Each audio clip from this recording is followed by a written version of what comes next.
कभी भी बढ़ावा देना नहीं चाहिए। बहुत बहुत धन्यवाद, नमस्कार। Thank you. Message from Lok Sabha secretary general. Madam, with your kind permission, I rise to report that the Lok Sabha, at its sitting held on the 30th March 2026, passed the Insolvency and Bankruptcy Code Amendment Bill 2026. I lay a copy of the said bill on the table. Next Shri Sanjay Yadav. Thank you सभापति madam. Chanakya ने कहा था कि the day the soldier has to demand his dues will be a sad day for Magad. For then, on that day, you will have lost all moral sanctions to be a king. Madam, देश की एकता, अखंडता, संप्रभुता और सुरक्षा के लिए अपने प्राणों की आहुति देने वाले हमारे सीएफ के हजारों जवानों और अधिकारियों को मैं हमारे राष्ट्रीय अध्यक्ष आदरणीय श्री लालू प्रसाद जी, हमारे नेता तेजस्वी जी की तरफ से श्रद्धांजलि देते हुए अपनी बात की शुरुआत करता हूं। महोदय, जैसा कि पूर्व के सभी वक्ताओं ने कहा कि ये सीएपीएफ बिल लाने की क्या जरूरत थी, ऐसी क्या नौबत आई और इसके क्या क्या सारे प्रावधान हैं और उन पे क्या क्या ऑब्जेक्शंस हैं। सबने कहा कि ऑर्गेनाइज्ड ग्रुप ए के जितने भी हमारे अधिकारी हैं वो सभी यूपीएससी के मार्फत चयनित होकर आते हैं, लेकिन आईपीएस अधिकारी 15 से 16 साल में 4 से 5 प्रमोशन पाते हैं और जो सीएपीएफ के अधिकारी हैं उनको एक भी प्रमोशन नहीं मिलता। तो एक जो ये अन्याय है, असमानता है, इसको दूर करने का इस बिल में कोई प्रावधान नहीं है। दूसरी बात, जितने भी हमारे सीएपीएफ के अधिकारी हैं उनका अपने कैडर में जो अनुपात है आईजी और डीआईजी की नियुक्ति में, उसको कम से कम 70% होना चाहिए।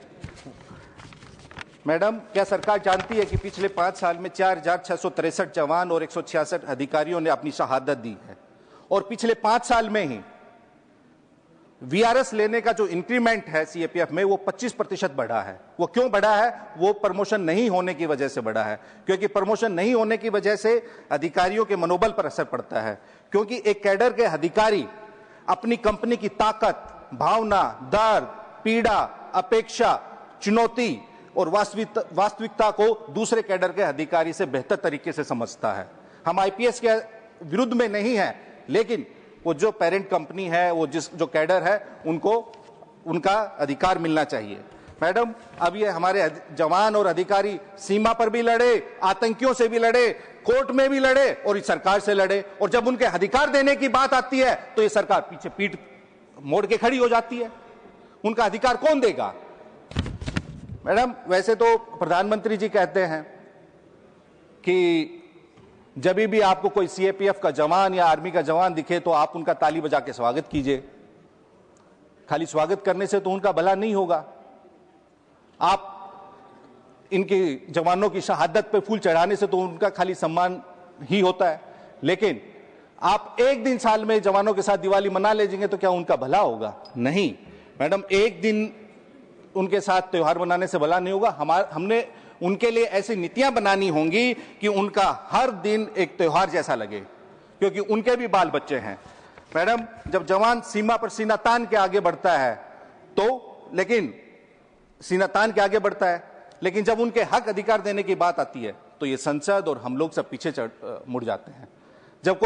हम नेताओं की जमात ऐसी है कि कोई शहीद हुआ, हम उसके अंतिम संस्कार में चले जाते हैं, शहादत में सम्मान देने। हमारा उनके साथ तब तक होता है, फिर उसके बाद उनके परिजनों का क्या हाल होता है कोई सुध लेने नहीं जाता।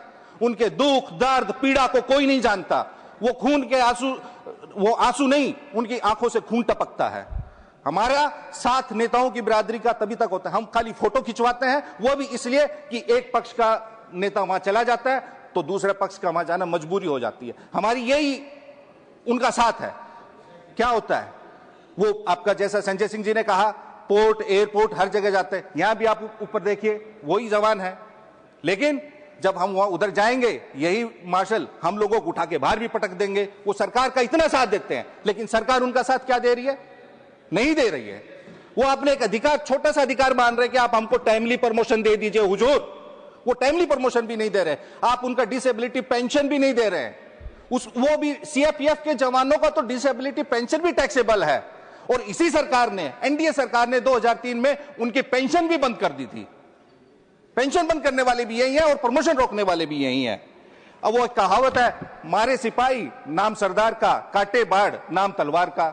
जब जवान किसी ऑपरेशन में आतंकियों को या देश की सुरक्षा को, देश की सीमाओं को सुरक्षित करते हैं तो नाम सरदार का होता है, लेकिन जब पुलवामा में वही शहीद होते हैं तो आप उनके नाम पे वोटों की खेती करते हैं, और वही अधिकारी आज आपसे वोट अपना अधिकार मांग रहे हैं तो आप चुप है।